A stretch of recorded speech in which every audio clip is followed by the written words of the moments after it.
দুর্গে দুর্গে দুর্গতি নাশিনী মহিষাসুরমর্দিনী জয় মা দুর্গে।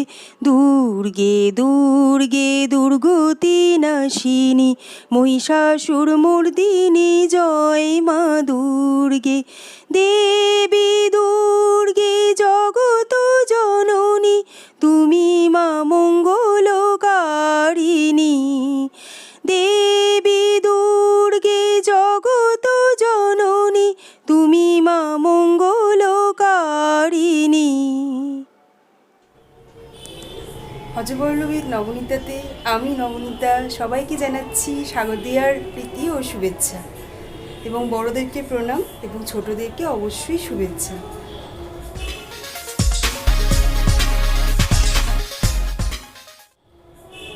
তো পুজো আলটিমেটলি এসেই গেল, আর এতক্ষণ আমি তোমাদেরকে যেগুলো শেয়ার করছিলাম সেগুলো কিন্তু তোমরা কেউ ভেবো না যে আমি কোথাও বেড়াতে গেছি।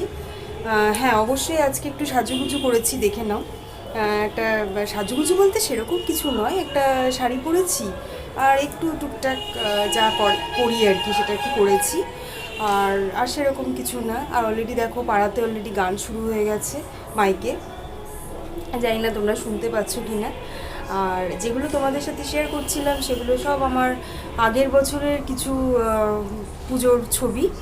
তো সেই ছবিগুলো আমি নিজেও আজকে দেখছিলাম, তো দেখতে দেখতে ভাবছিলাম যে বন্ধুদের সাথে শেয়ার করলে কীরকম হয়। তোমাদের সাথে তো তোমরা জানোই আমি সবই কম বিস্তর শেয়ার করি, তো তাই জন্য ভাবছিলাম যে আগের বছরের পুজোর ছবি যদি একটু শেয়ার করা যায় কেমন হয়, তাই তোমাদেরকে দেখাচ্ছিলাম।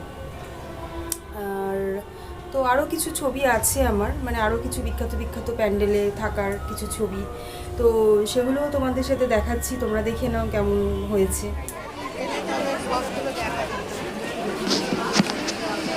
এটা ছিল ত্রিধারা সম্মেলনী পুজো, খুব সুন্দর করে প্রতি বছরই এরা। আমরা সেই দুপুরবেলা গিয়েছিলাম, আমার এখনও মনে আছে। আর দেখো কি সুন্দর, মানে সেই দুপুরবেলাতেই কীরকম ঝলমল করছে একদম। আর অসাধারণ সব কারুকার্যগুলো খুব সুন্দর করেছিল সে বছর থিমটা। প্রত্যেক বছরই ভালো করে, সে বছরটা দুর্দান্ত করেছিল। আর এটা ছিল হচ্ছে তোমার একডালিয়া। একডালিয়াও প্রতি বছর খুব সুন্দর করে, ছাড়টা খুব বিখ্যাত এখানকার। সব কিছু মিলিয়ে একটা বেশ জমাটিয়া ব্লগ আজকে। যেমন একাধারে আমি একটু তোমাদের সাথে আবৃত্তি পরিবেশনা করব, তেমন আবার একটু রেসিপি শেয়ার করব, সব কিছু মিলিয়ে আজকের ব্লগটা। কারণ আমি মনে করি যে পুজো মানেই কিন্তু বেশ দেদার বিনোদন। সবসময় পুজো মানেই যে আমরা শুধু ঠাকুর দেখতে যাব, প্যান্ডেলে প্যান্ডেলে ঘুরবো, সেরকম না। পুজো মানে কিন্তু অনেক কিছুই হয়। মানে এই সময়টা আমরা আমাদের বিভিন্ন রকমের শখটাকে ঝালিয়ে নিতে পারি। আমাদের যে শখ, আমাদের যে ভালো লাগা, সেটাকে আমরা ঝালিয়ে নিতে পারি। আবার তেমনি খাওয়া দাওয়া, সেটা তো পুজোর একটা অবশ্যই অঙ্গ। বিশেষ করে বাঙালি পুজোর, মানে খাওয়া দাওয়া ছাড়া বাঙালি পুজো আমার মনে হয় ইনকমপ্লিট। তো সেসব সব কিছুই আজকে আমার এই ব্লগটাতে তোমরা পাবে, তোমরা একে একে দেখতে থাকো। তো ফার্স্টেই আমি তোমাদের সামনে একটা আবৃত্তি পরিবেশনা করছি, তো চলো সেটা দেখি। রবীন্দ্রনাথ ঠাকুর এই নামটা আমার মনে হয় বাংলার বা বাঙালির সব কিছুর সাথে জড়িয়ে আছে। পুজো সেটাও একটা পার্ট। বাঙালির পুজো আমার মনে হয় রবীন্দ্রনাথ ঠাকুরকে ছাড়া একেবারেই সম্পূর্ণ হয় না। আমার আজকের নিবেদন তাই রবীন্দ্রনাথ ঠাকুরেরই একটি পুজোর কবিতা, পূজার সাজ। এই কবিতাটার বিষয়বস্তুটা একটু ছোট্ট করে বলে দিই। এটা খুব বাস্তবধর্মী একটি কবিতা। একটি পরিবারে দুই ভাই ছিল, খুব গরিব পরিবারটি, এবং দুই ভাইয়ের মধ্যে মানসিকতার আকাশ পাতাল তফাৎ। এক ভাই ছিল খুব তোষামোদ প্রিয়, আর আরেক ভাই ছিল তার পরিবারের যা অবস্থা সেটাকে নিয়েই সে মানিয়ে গুছিয়ে চলতে জানা একটি ছেলে, এবং প্রচণ্ড আত্মসম্মান। আর আরেক ভাইয়ের কোনো আত্মসম্মান ছিল না। সে যেদিকে ভালো লাগে, যেদিকে সে জিনিসপত্র পায়, সেদিকেই সে চলে যায়। তো এটা নিয়েই ছিল রবীন্দ্রনাথের এই কবিতাটা, পূজার সাজ, যেটা আমার মনে হয় আজকের দিনে, আজকে এই পুজোর সময় এটা খুব প্রাসঙ্গিক একটি কবিতা। তাই আজকে আমি তোমাদেরকে এটাই পাঠ করে শোনাচ্ছি, তোমরা শোনো। আমি শুরু করছি। আশ্বিনের মাঝামাঝি উঠিল বাজনা বাজি, পূজার সময় এলো কাছে। মধু বিধু দুই ভাই ছুটাছুটি করে, তাই আনন্দে দুহাত তুলি নাচে। পিতা বসিছিল দ্বারে, দুজনে শুধালো তারে, কি পোশাক আনিয়াছো কিনে? পিতা কহে, আছে আছে তোদের মায়ের কাছে, দেখিতে পাইবি ঠিক দিনে। সবুর সহে না আর, জননীরে বারবার কহে, মাগো ধরি তোর পায়ে। বাবা আমাদের তরে কি কিনে এনেছে ঘরে, একবার দে না মা দেখায়ে। ব্যস্ত কহি হাসিয়া মা, দুখানি ছিটের জামা দেখাইল করিয়া আদর। মধু কহে, আর নেই? মা কহিল, আছে এই একজোড়া ধুতি ও চাদর। রাগিয়া আগুন ছেলে কাপড় ধুলায় ফেলে, কাঁদিয়া কহিল, চাহি না মা। রায় বাবুদের গুপি পেয়েছে জরির টুপি, ফুল কাটা সাটিনের জামা। মা কহিল, মধু ছি ছি, কেন কাঁদো মিছামিছি? গরিব চেয়ে তোমাদের বাপ, এবার হয়নি ধান, কত গেছে লোকসান, পেয়েছেন কত দুঃখ তাপ। তবু দেখো বহু ক্লেশে তোমাদের ভালোবেসে সাধ্যমতো এনেছেন কিনে। সে জিনিস অনাদরে ফেলিলে ধুলির পরে, এ শিক্ষা হলো এতদিনে। বিধু বলে, এ কাপড় পছন্দ হয়েছে মোর, এ জামা পরাস আমারই। মধু শুনে আরও রেগে ঘর ছেড়ে দ্রুত বেগে গেল রায়বাবুদের দ্বারে। সেথা মেলা লোক জড়ো, রায়বাবু ব্যস্ত বড়, দালাল সাজাতে গেছে রাত। মধু যবে এক কোণে দাঁড়াইল ম্লান মনে, চোখে তার পড়িল হঠাৎ। কাছে ডাকি স্নেহ ভরে কহেন করুণ স্বরে, তারে দুই বাহুতে বাঁধিয়া, কিরে মধু হয়েছে কি, তোরে যে শুকনো দেখি। শুনি মধু উঠিল কাঁদিয়া, কহিল, আমার তরে বাবা আনিয়াছে ঘরে শুধু এক ছিটের কাপড়। শুনি রায় মহাশয় হাসিয়া মধুরে কয়, সেজন্য ভাবনা কিবা তোর। ছেলেরে ডাকিয়া চুপি কহিলেন, ওরে গুপি, তোর জামা দে তুই মধুকে। গুপির সে জামা পেয়ে মধু ঘরে যায় ধেয়ে, হাসি আর নাহি ধরে মুখে। বুক ফুলাইয়া চলে, সবারে ডাকিয়া বলে, দেখো কাকা, দেখো চেয়ে মামা, ওই আমাদের বিধু, ছিট পড়িয়াছে শুধু, মোর গায়ে সাটিনের জামা। মা শুনি কহেন আসি, লাজে অশ্রু জলে ভাসি, কপালে করিয়া করাঘাত, হই দুঃখী দিন, কাহারও রাখি না ঋণ, কারো কাছে পাতি নাই হাত। তুমি আমাদেরই ছেলে, ভিক্ষালয়ে অবহেলে অহংকার করো ধেয়ে ধেয়ে। ছেঁড়া ধুতি আপনার, ঢের বেশি দাম তার, ভিক্ষা করা সাটিনের চেয়ে। আয় বিধু আয় বুকে, চুমু খায় চাঁদ মুখে, তোর সাজ সবচেয়ে ভালো, দরিদ্র ছেলের দেহে, দরিদ্র বাপের স্নেহে, ছিটের জামাটি করে আলো। বন্ধুরা, এই ছিল আমার আজকের নিবেদন। কেমন লাগলো তোমরা অবশ্যই জানিও। আর এবার তোমাদের নিয়ে চলে যাব আমার রান্নাঘরে, কারণ সেখানে অপেক্ষা করছে তোমাদের জন্য আরও একটা সারপ্রাইজ, একটা সুন্দর মজাদার রেসিপি, খুব টেস্টি কিন্তু খুব সহজে আমি রান্না করেছি। চলো দেখে নেবে এক ঝলক। আজকে আমি তোমাদের রান্না করে দেখাবো চিকেন ডাক বাংলো। নামটা শুনে খুব বড় মনে হচ্ছে, কিন্তু খুব আমি সহজে দেখাচ্ছি। দেখো, নিলাম চিকেন, দই, আর তার সাথে নিচ্ছি হলুদ গুঁড়ো, আর নিচ্ছি লবণ স্বাদ অনুযায়ী, নিচ্ছি সর্ষের তেল, আর নিচ্ছি হচ্ছে দেখো দই দিয়ে হলুদ দিয়ে নুন দিয়ে চিকেনটাকে একটু ম্যারিনেট করে রাখছি। আর এদিকে একটু জিরে গুঁড়োও নেব, একটু জিরে গুঁড়োও দিয়ে দিলাম এর মধ্যে।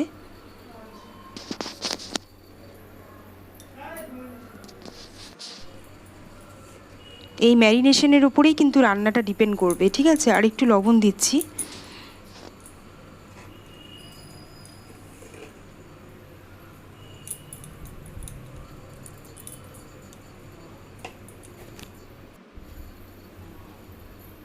একটু আদা রসুনের পেস্ট করে রেখেছিলাম, সেটাও দিয়ে দিলাম। এবার ভালো করে হাতের সাহায্যে মেখে নিচ্ছি। আমার মনে হয় চামচ দিয়ে মাখার থেকে হাত দিয়ে মাখলেই মাখাটা বেশি ভালো হয়, কারণ হাতের মধ্যে প্রচুর আন্তরিকতা আর ভালোবাসা থাকে, যেটা চামচে থাকে না। তো তো এভাবে একটু মিশিয়ে নিচ্ছি খুব সুন্দর করে।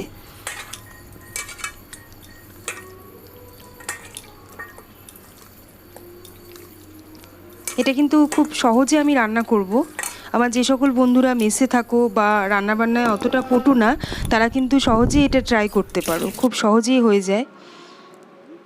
দেখো মেখে রেখেছি, আর একটা ঢাকার সাহায্যে ঢেকে রাখছি। মিনিমাম আধ ঘন্টা ম্যারিনেট করব, সময় না থাকলে 15 মিনিট। আর এখানে দেখো নিয়ে নিয়েছি আলু, টমেটো, পেঁয়াজ আর একটু আদা রসুন।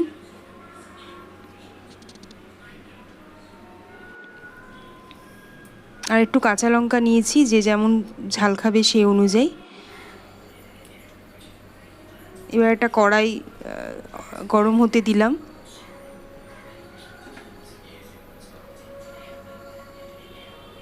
কড়াইটা একটু গরম হয়ে গেলে এখানে দেখো রয়েছে ডিমও নিয়েছি এখানে। এবার ডিমটার মধ্যে একটুখানি আমি ওই কড়াইটা গরম হতে হতে ডিমটার মধ্যে একটু হলুদ দিয়ে দিচ্ছি, হলুদ গুঁড়ো।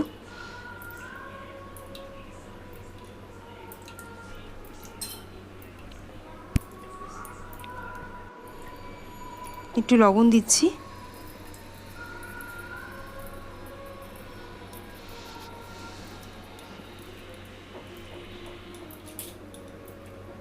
এবার ডিমটাকে মেখে নিচ্ছি নুন আর হলুদ দিয়ে। ওই যেরকম ডিমের ঝোলে করে ঠিক সেরকমভাবেই মেখে নিচ্ছি।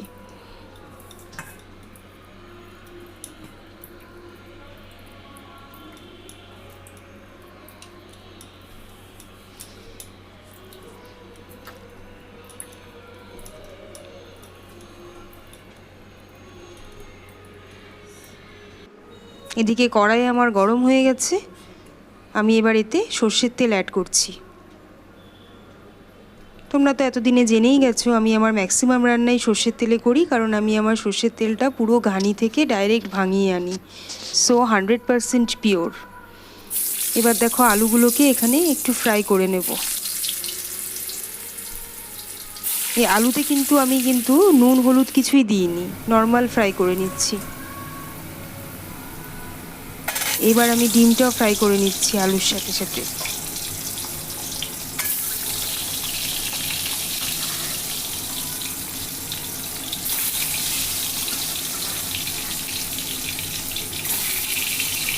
এভাবে আলু ডিম সব একসাথে আমি ফ্রাই করে নেব।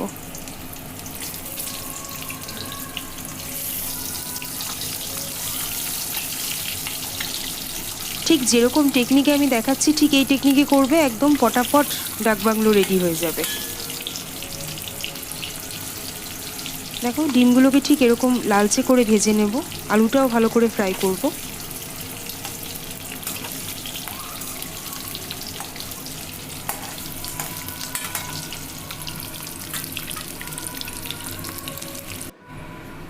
আর এদিকে দেখো ভাজা হয়ে গেছে, এবার তুলে নিয়েছি সব ডিম আলুগুলো। আর যে তেলটা অবশিষ্ট আছে তার মধ্যে কিন্তু আমি পেঁয়াজগুলো দিয়ে দিচ্ছি। পেঁয়াজগুলো যতটা পেরেছি পাতলা পাতলা করেই কেটেছি, এর থেকে আর বেশি পাতলা করবে না, তাহলে পেঁয়াজটা একটু বেশি পুড়ে যাবে। এটাই ঠিক আছে, এরকম করেই পেঁয়াজটাকে কুচো করে কেটে নেবে। আর এবার দেখো পেঁয়াজটাকে আমি একটু ফ্রাই করে নেব লাল করে।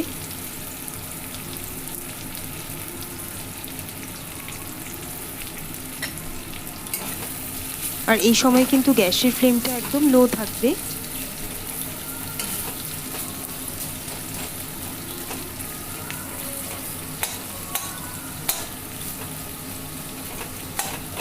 পেঁয়াজটা যতটা পারছি আমি ছোট ছোট করে পিস করে নিচ্ছি চামচের সাহায্যে, যাতে ভাজাটা ভালো হয়, সেদ্ধটাও যাতে ভালো হয় পেঁয়াজটা। এর মধ্যে আমি টমেটো আর রসুনটা দিয়ে দিচ্ছি। আর আমি কিন্তু এই রান্নাটাতে কোনো রকম শুকনো লঙ্কা ইউজ করব না। আমি অ্যাকচুয়ালি শুকনো লঙ্কাটা বেশি ইউজ করি না, খুব প্রয়োজন ছাড়া। শুকনো লঙ্কা ছাড়াই কিন্তু আমার তরকারিতে যথেষ্ট ভালো কালার আসে। দেখতে থাকো। এবার দেখো এখানে সুন্দর টমেটোগুলো মজে গেছে প্রায়, আর একটু ভালো করে মজে যাওয়ার জন্য একটু লবণ দিয়ে দিচ্ছি ভালো করে। এবার সুন্দর করে জিনিসটা কষিয়ে নিচ্ছি।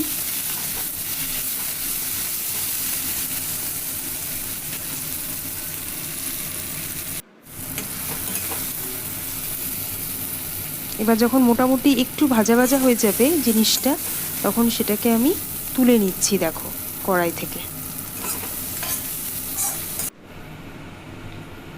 তারপরে দেখো একটু তেল রয়েছে অবশিষ্ট,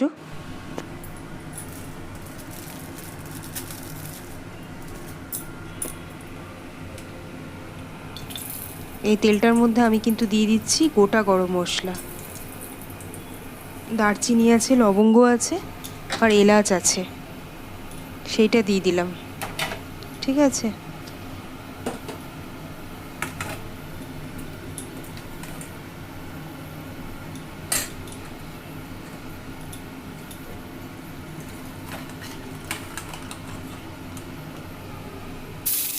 এর মধ্যে আমি ওই ম্যারিনেট করা যে চিকেনটা ছিল ওটাকে দিয়ে দিচ্ছি। আবারও বলছি, চিকেনটা কিন্তু মিনিমাম 15 মিনিট ম্যারিনেট করতে হবে কিন্তু, ঠিক আছে। এই ক্ষেত্রে যদি হাতে সময় খুব কম থাকে তাহলে 15 মিনিট, নাহলে আধ ঘন্টা বা 1 ঘন্টা ম্যারিনেট করতে পারলে বেশি ভালো হয়। যতক্ষণ ম্যারিনেট করবে তত মশলাটা ভালো ঢুকবে, এবং ওই ম্যারিনেশনের উপরেই কিন্তু টেস্টটা ডিপেন্ড করে। আমি প্রায় 1.5 ঘন্টার কাছাকাছি ম্যারিনেট করেছিলাম। এবার দেখো চিকেনটাকে খুব ভালো করে কষিয়ে নিচ্ছি।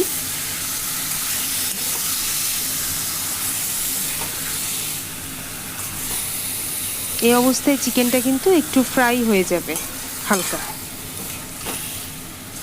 তাতে করে কি হবে, চিকেনের যে একটা গন্ধ থাকে, যে গন্ধটা অনেকেই পছন্দ করে না, আমিও করি না, তো সেই গন্ধটা কিন্তু চলে যাবে, চিকেনটা ভালো লাগবে খেতে। আর ওইদিকে দেখো এই মশলাটা যে আমি তুলে নিয়েছিলাম, টমেটো, পেঁয়াজ, রসুন সব ভেজে নেওয়া যে মশলাটা তুলে নিয়েছি আমি, সেইটাকে কিন্তু আমি একটা মিক্সিং বোলের মধ্যে নিয়ে নিচ্ছি। ঠিক আছে, তারপরে ওটাকে আমি মিক্স করে নেব, মানে গ্রাইন্ড করে নেব।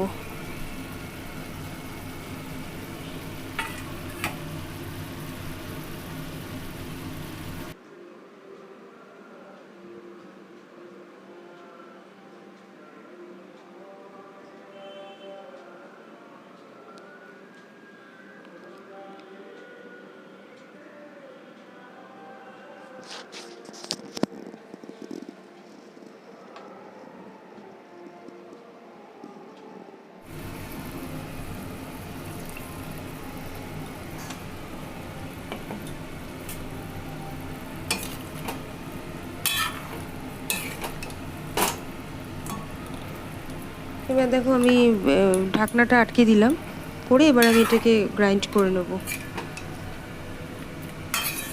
আর এদিকে চিকেনটা দেখো প্রায় ফ্রাই হচ্ছে। চিকেনের যে ম্যারিনেশনের যে মশলাটা ছিল সেটা দিয়ে দিলাম, মানে যেখানে আমি ম্যারিনেট করেছিলাম চিকেনটা সেখানে কিছুটা মশলা ছিল, সেটা দিয়ে দিয়েছি এর মধ্যে। আর এবার একটা কভার করে দিলাম যাতে চিকেনটা একটু সেদ্ধ হয়।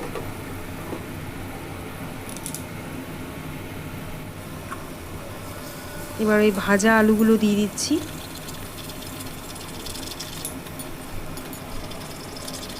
আর ওই যে মশলাটা যেটা আমি গ্রাইন্ড করে নিলাম সেই মশলাটাও এখানে অ্যাড করে দিলাম। এটা অ্যাড করার পর এবার দিয়ে দিচ্ছি ওই মশলার বাটি, মানে মিক্সার গ্রাইন্ডার ধোয়ার জলটা। ঠিক আছে, মিক্সিং বোলে যেখানে বেটেছিলাম সেই জলটা অ্যাড করে দিয়েছি। এবার দেখো আবার একটু ঢাকা দিয়ে দিচ্ছি যাতে সবটাই ভালোভাবে আর একটু সেদ্ধ হয়ে যায়। প্রায় ফুটতে শুরু করেছে দেখো, আর কালারটা কিন্তু খুব সুন্দর এসছে। কোনো রকম চিলি পাউডার কিন্তু আমি এখানে ইউজ করিনি, তাও কিন্তু কালারটা খুব সুন্দর এসছে। আর দেখো আর একটু জল দিয়ে দেবো। এই রান্নাটা কিন্তু খুব বেশি মাখা মাখা হবে না, একটু গ্রেভি থাকবে। তোমরা যদি চাও তাহলে তোমরা আর একটু কষা করতে পারো গ্রেভি না রেখে, তবে আমার মনে হয় একটু গ্রেভি থাকলে রান্নাটা বেশি ভালো লাগে। ফুটছে অলরেডি ঝোলটা। এই অবস্থায় আমি ওই ভাজা ডিমগুলো দিয়ে দিচ্ছি এর মধ্যে একে একে।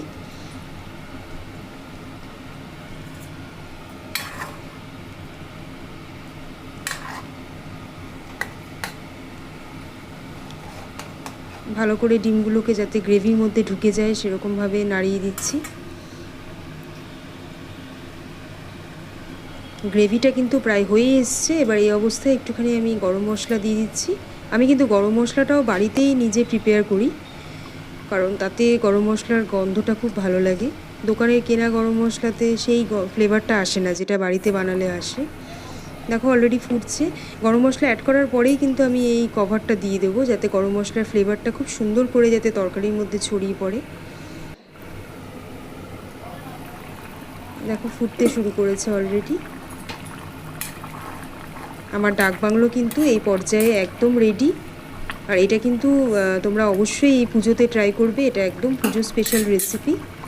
আর দেখলে তো আমি খুব সহজ পদ্ধতিতে দেখালাম, যে কেউ এটা প্রিপেয়ার করতে পারো বাড়িতে, কোনো অসুবিধে নেই।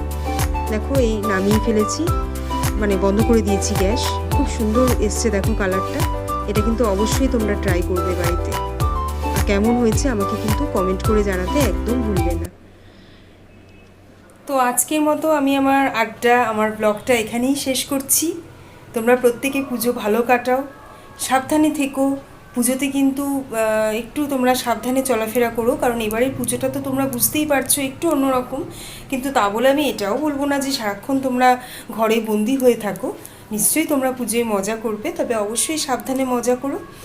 আবার চলে আসবো পরবর্তী ভিডিও নিয়ে খুব শিগগিরই। ততক্ষণের জন্য তোমরা সবাই সুস্থ থাকো, ভালো থাকো, সাবধানে থাকো, আর পরিবারের সাথে প্রচুর প্রচুর মজা করো, পুজোর আনন্দ উপভোগ করো। টাটা।